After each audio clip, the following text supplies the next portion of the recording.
महाभारत का युद्ध आज से 2022 से 51,060 वर्ष पूर्व हुआ था। कुरुक्षेत्र में कौरव और पांडवों के बीच 18 दिन तक लड़े जाने वाले इस युद्ध में केवल 8 ही महारथी बचे थे।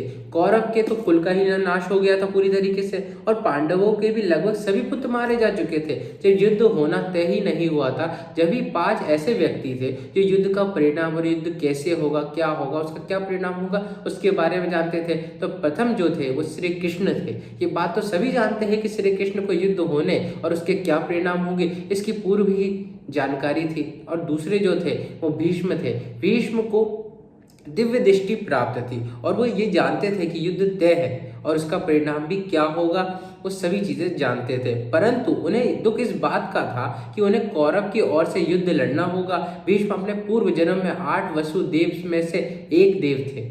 वहीं पर तीसरे ऋषि वेद व्यास भी दिव्य दृष्टि प्राप्त थी, ऋषि थे और वो जानते थे कि युद्ध तय है। परंतु फिर भी उन्हें धृतराष्ट्र को संकेत में समझाना था और अभी के वक्त में जब तुम ये युद्ध रोक दो तो अन्यथा तुम्हारे कुल का ही नाश हो जाएगा, ये भी जानते थे वो।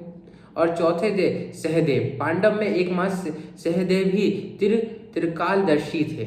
सहदेव ने उनके पिता पुंडु के मस्तिष्क के तीनों हिस्से खाए थे, इसलिए वह त्रिकालदर्शी बन गए थे। सहदेव भविष्य में होने वाली हर घटना को पहले से ही जान लेते थे। वो जानते थे कि महाभारत होने वाली है और कौन उसमें मरेगा, कौन उसमें विजयी होगा, ये सभी चीजें जानते थे। लेकिन भगवान श्री कृष्ण ने उसे शाप दिया था कि अगर ये बात, इस बारे में तुम लोगों को बताओगे तो तुम्हारी मृत्यु हो जाएगी।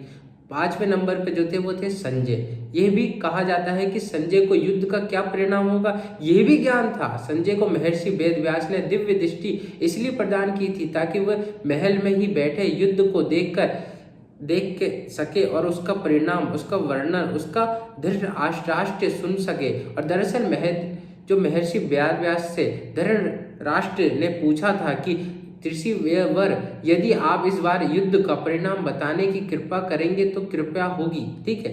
तब वेद व्यास जी कहते हैं कि वृक्ष छाया नहीं देता, उनको काटा जाना ही उचित होता है। तब धृतराष्ट्र पूछते हैं कि कटेगा कौन। यह सुनकर वेद व्यास जी कहते हैं कि इस प्रश्न का उत्तर तुम्हें संजय ही देगा। ऐसा कहकर वेद व्यास चले जाते हैं। कहते हैं कि संजय श्री कृष्ण के भक्त थे।